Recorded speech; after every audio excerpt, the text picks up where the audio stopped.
Assalamualaikum warahmatullahi wabarakatuh. Sampurasun baraya tepang dengudei sareng pidangan dongeng Sundanya. Urang ngadongeng dieu, urang neraskeun hanca dongeng anu katunda kalayan ngabantu jajara carios Mustika Careuh Bodas. Ieu dongeng teh karangan Mang Nyalira sok sanaos dongeng basajan malah mandar janten hiburan. Atuh kabaraya anu satya manco kandongeng Mang di mana wae ayana. Mugi sadayana aya dina kasehatan lahir sinarangan batin, dilalancarekeun sagala rupinanya tong hilap pirojong, ditaroelan tombol subscribe. Atuh mangoge ngenhunkeun kanu parantos like oge komennya. Mangga mitra supados tenyang korong ting kana waktos, urang sami-sami dangukeun deui kumaterasna ieu carita Mustika Careuh Bodas. Sok kaparayun sadayana.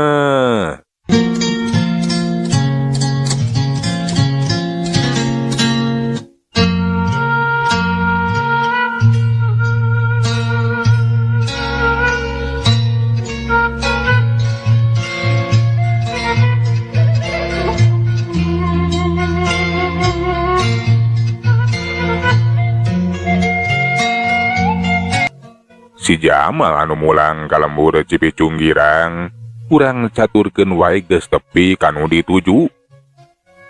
Harita wanci teh geus liwati wanci tumoke kaayaan lembur teh geus sepi. Pangeusina salagian gede geus ngararampi, samalahan mah geus loba anu sarare tibra. Masa si Jamal ngaliwat ka sesieun lembur, puguh we atuh matak ngagareuwakeun anu keur ngarona. Kabeh oge taya nu wawuheun kangaranan si Jamal nunggang kuda gagah naker. Make papakean kumaha we ponggawa karajaan. Atuh disangkana teh kuronda mah si Jamal teh lain jelema.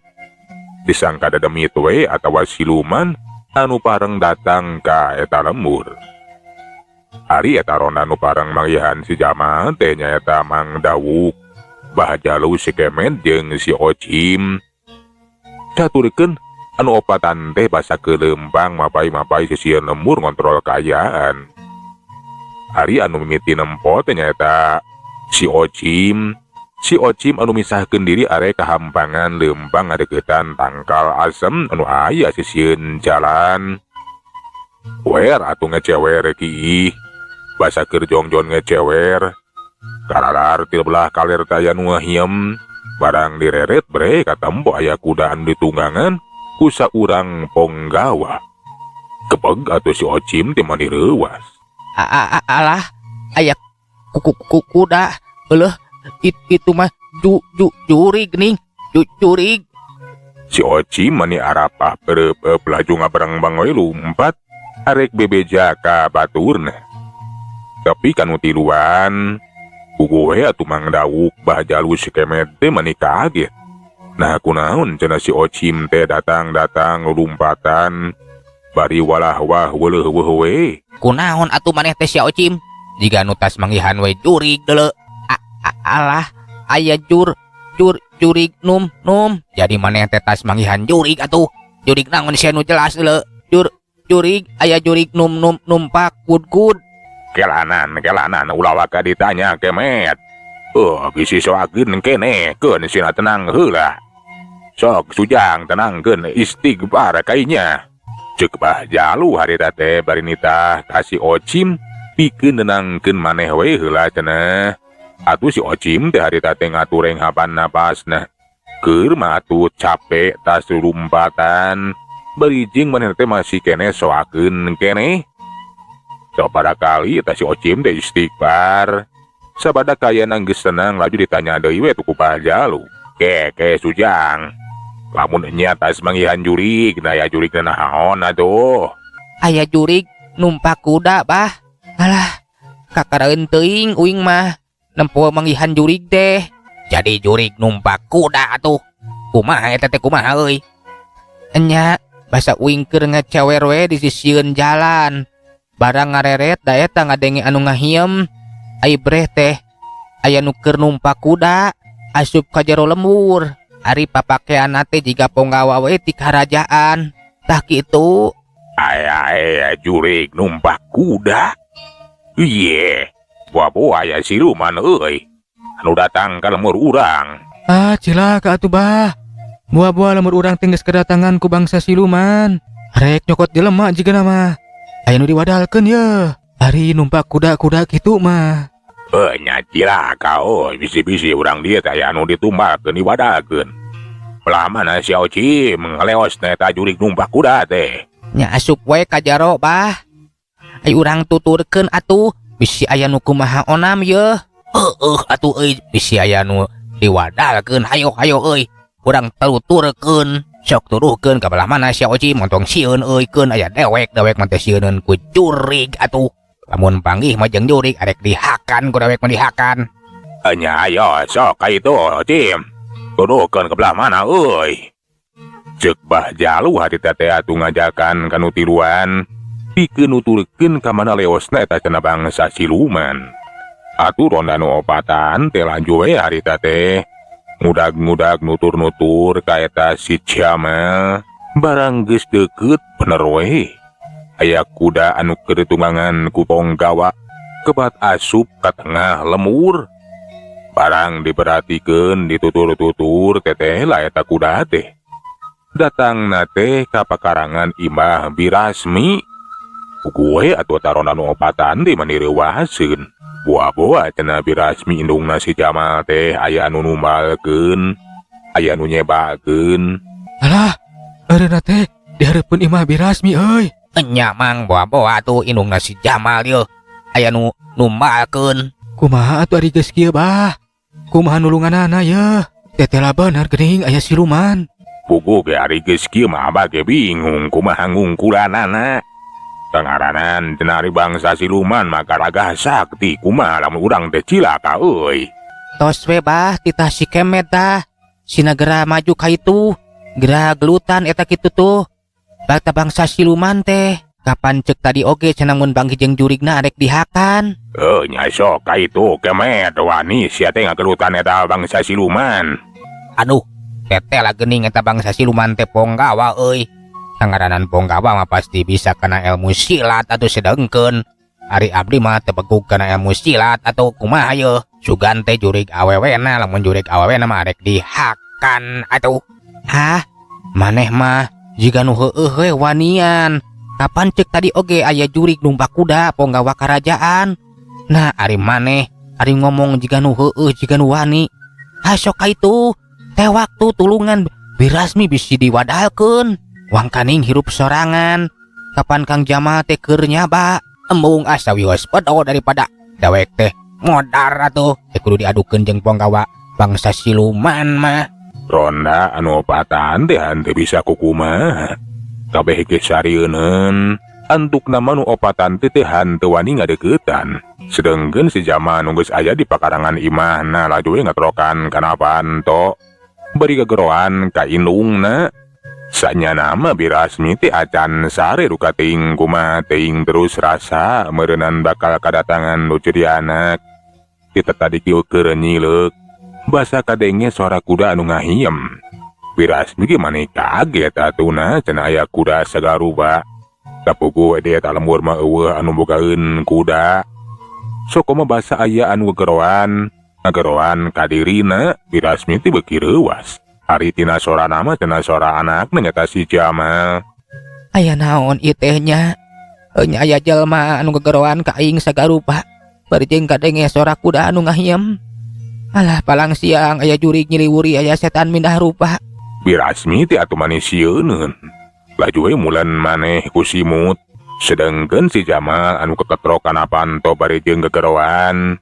Sababaraha kali diketrokan ni geroan henteu dibuka ku indungna. Si Jamal teh atuh turun tina golodog. Bari merhatikeun ka sabudeureun eta patempatan. Kudu kumaha cenah? Meureunnan indungna teh geus sare tibra. Alah si mate geus sare meureunnan. Nya, kumaha teh geus kieu yeuh? Piraku ari kudu sare di luar mah, tapi ketangahkeun bae. Nya si mate karunya geus sare. Arek ka pos we lah. Keun bae sare di pos oge teh naon. Cek si Jamal hari teh bari ngadeuketan kana kuda anu dicang-cang kalacat naik deui. Geus kitu mah atuh si jama teh rek nyajuk ka pos ronda we. Puguh we anu opatan teh mani reuwas. Lantaran eta si jama teh tetela nyampeurkeun kalabah manehan anu keur nyara rumput. Nu opatan teh atuh mani buriak lalumpatan. Hinggis dibawa cenah ku eta bangsa siluman. Cilaka euy tuh kalaka nyampeurkeun ka urang. Buah-buah nyaweun diintip ku urang yeuh. Nya bah, kumaya nyamperkeun ka dieu. Itu tuh nyamperkeun. Ayo euy, lompat atuh, lompat. Nah ari maneh kalaka lumpat di heula. Dagoan sia kemet. Nu opatan teh sirik nama lumpat we patarik-tarik. Puguh we atuh si jama teh mani kageteun. Teteh geuning cenah aya urang lemur. Bisa jadi anu keur ngararonda. Ngan mata kanehna cenah aya naon atuh lalumpatan sagarupa. Aya jelema geuning itu tuh lompatan. Nya anu keur ngaronda jiga nama. Aya naon nya? Bisa aya nu jahat ya. Ku aing kudu diudag. Baretek atuh kuda teh lumpat. Udag ronda anu opatan. Puguh we ronda anu diudag teh beuki reuwas. Teteh geuning cenah itu siluman teh kalah kang ngudag. Lompat euy, lompat tuh siluman ngudag. Euy kade, ngudag euy, ngudag. Ngudag apa? Kumarin geus ya. Ka itu euy lompatna katen balabe euy. Susuganan balabe mah bisa ngungkulan deuleu. Ayo azok. Apa ditu? Cek Bahajalu ngajakan. Lumpat ngajuk-juk imahna Palembe. Susuganan we cenah ari Palembe mah bisa ngungkulan eta bangsa siluman. Basa nu opatan tepi ka imahna Palembe, langsung we atuh panto imah teh dikedoran Palembe anu keur sareti berarti nepikeun ka ngorejat. Puguh we Palembe ge mani reuwaseun aya naon cenah. Oi aya naon ieu jama teh? Nya kedoran panto sagarupa. Koloyong atuh Palembe teh kaluar ti kamarna. Lutrak panto tepas dibuka breh kasampak aya ronda anu opatan. Laju atuh ku Palembe teh ditalekna aya naon cenah. Ai kegedor we kieu aya naon ieu teh aya naon? Punten. Alah, itu aya siluman. Sumun siluman datang ka lembur urang numpak kuda. Cilaka Palembe. Berasaengana diungkulan. Ai aya siluman. Siluman teh siluman kumaha nu bener ieu teh? Laras Palembe. Alah, tapi opatan teh diudag ku eta bangsa siluman. Numpak kuda. Alah inggis dibawa ke alam siluman. Jika nawe anu diwadalkeun di lembur urang teh. Tuh, nyamperkeun ka dieu Palembe. Bener we, aya kuda anu ngabarat kelumpat ngadeuketan. Palembe oge atuh meni kaget. Teteh geuningan cenah bener aya kuda anu ditumbakan ku saurang ponggawa. Tapi Palembe mah tetap tenang. Sedengkeun ari nu opatan mah geus cung jelang arasup ka imah Palembe teh sidik nama baheula-heula. Basa eta kuda jeung ponggawa teh geus tepi ka pakarangan imah Palembe rag atuh ngaraneg. Bari kadenge hari teh aya nu tumanya ka Palembe. Aya naon ieu teh Palembe? Nah ronda teh lalumpatan. Jiga anu ngemukasieun. Palembe anu ditanya rada ngemplong hatena lantaran kana eta sora teh cenah wawuh. Tapi acan sidik lantaran piraku cenah lamun si Jamal mah. Dari nirik tina sorana mah sora si Jamal. Barang ku Palembe disidik-sidik teteh geuningan beungeut oge geuning beungeut si Jamal. Ngan anu acan percaya teh cenah bet numpak kuda sagarupa. Bari jeung make pepakean punggawa kerajaan. Tapi Palembe teh nyobaan we nenangkeun maneh bari nembalan. Ke punten. Nah sareng saha ieu teh? Muhun kawit di mana seun? Sumping ka dieu sagala rupa. Kapan kuring teh Jamal teh ya Palembe? Nah geus poho ka kuring. Ai saha? Jang Jamal. Nya ari dina beungeut jeung sorana mah. Terus terang jisim abdi ge uninga. Ieu teh beungeutna Jang Jamal. Tapi kayaan salira anu matak cangcaya kanggo jisim abdi teh. Panuhun saupami salira bangsa siluman, bangsa silemin. Anu mansala putra mansala putri bade ngaganggu ka urang dieu. Manggawe gera nyingkah, gera tinggalkeun ieu lembur. Ulah bade ngagunasi ka urang dieu. Keheula Palembe. Nah ieu teh jiga nu sieun ku kuring. Wah boa. Ronda anu opatan oge lalumpatan teh gara-gara sieunun. Meureunna nyang ka kuring teh jurig. yang kakuring teh bangsa siluman. Iya kuring teh Jamal, Pak Palabe Jamal. Ayeuna aya mulang ka lembur. Kuring geus jadi penggawa prajurit di Kerajaan Sumedang. Cek si Jamal laju turun tina tonggong kuda. Geus kitu mah ngadeukeutan ka Balabe. Beuki sidik jelas ayeuna mah teteh geuning jelema, tapi raku cenah ari bangsa siluman mah. Da meureun sukuna ge moal napak. Sedengkeun ari si Jamal mah kawas jelema we. Balabe kiwari mah rada we tetegah hatena sok komo dibejakeun lamun cenah si Jamal teh aya mulang. Nu kiwari teh cenah geus jadi penggawa atawa prajurit Kerajaan Sumedang. Jadi ieu teh Jang Jamal. Nu bener Ujang. Jadi Ujang teh kiwari teh geus jadi prajurit. Leres Palabe, alhamdulillah. Abi teh dikersakeun janten prajurit. Damel di Kerajaan Sumedang. Malihan mah abi teh ayeuna teh bade mulang, bade ngawartosan ka si emak. Namun kalarasan geuning, si emak teh parantos kulem. Daya tatu abi teh kawengian ting di jalan. Basa abi bade ka pos. Enya teh satarina mah bade ngiring bobowe lantaran ku si emak teh hanteu dibuka. Kan bae aya ronda lalumpatan. Jiga nama sieun ku abdi Palabe. Basa ngadenge katerangan sarupa kitu ti si Jamal. Ronda anu opatan oge anu nyarumput di mah Palabe teh atuh manipating torojol kaluar. Aya ngayakinkeun nah bener cenah kana caritaan eta jalma teh. Basa disidikeun mah teh geuningan bener. Eta teh si Jamal urang lembur Cipicung Girang. Ae jadi ieu teh Jang Jamal. Nya sugan teh siluman Sujang. Tapi gua tuh Ujang teh sangka make tumpak kuda sagarupa. Jeung teh make baju penggawa kerajaan. Nya leres bah. Alah panginten sieun ku abdinya. Disangkina abi teh jurig bangsa siluman silemin. Nya da pugu abi teh uyihna ieu teh peuting teuing kawengian di jalan. Nya Jang, pugu mang opatan teh geus salah sangka. Sugan teh bangsa siluman silemin. Teh geuningan Jang Jamal. Tapi ke teh jadi asup ka jero imah teh. Geus kulem, si emak teh. Muhun mang. Si emak teh jiga nama parantos kulem. Geus we ayeuna mah sare di dieu Ujang. Bari jeung babat teh penasaran hayang ngadenge kumaha lalakonna. Nepikeun ka Ujang diangkat jadi prajurit di Kerajaan Sumedang sagarupa. Nya ayeuna malah urang ngeriung we di dieu Jang. Puguh mang geus sarua penasaran hayang ngadenge lalakon Ujang. Nepikeun ka jadi ye berhasil kieu ye jadi prajurit. Halah teu nyangka mang mah. Mohon mangga Palabe, nuhun pisan ye. Nyayap ka jero Jang. Si Jamal teh laju we asup ka jero imah dek dari ukdi tepas. Ronda anu opatan oge ngabandungan. Hayangnya ngocenah kumaha cenah lalakon si Jamal nepikeun ka jadi prajurit Kerajaan Sumedang sagarupa. Laju wae ku si Jamal teh dicaritakeun. Dimimiti indit nyiar pagawean. Nya nepi cenah ka lembur si Manintin nepikeun ka digawe ka Juragan Otang. Salila digawe di imahna Juragan Otang dicaritakeun buat kaparengan cenah di Kerajaan Sumedang teh aya sayembara.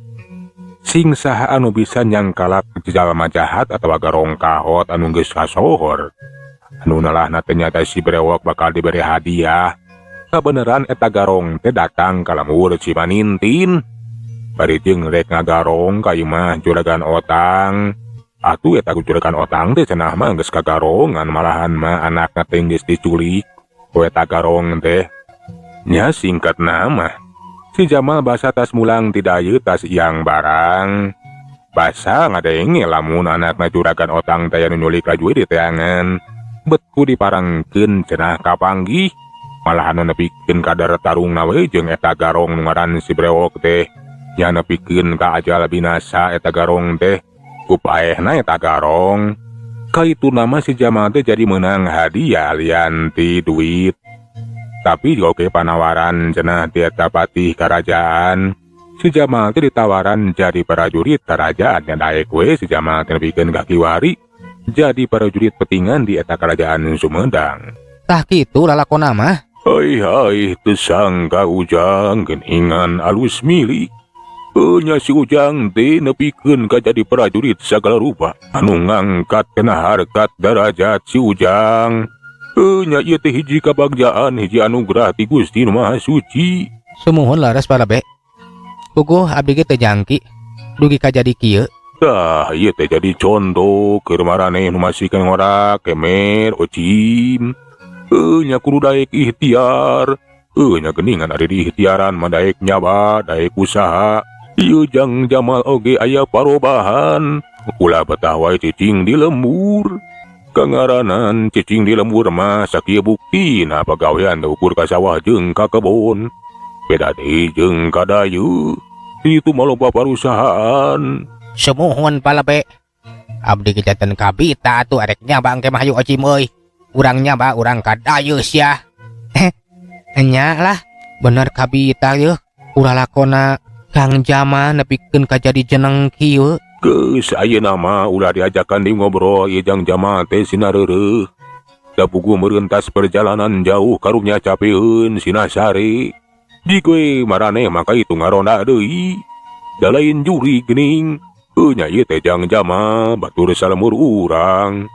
Atuh eta rondaan opatan teh laju we ka luar ti mana palabe neruskeun deui ngarondana. Sedengkeun ari si Jama mah ngadon sarewe di imahna palabe. Heuleuh mitra waktosna parantos teh nyekapannya.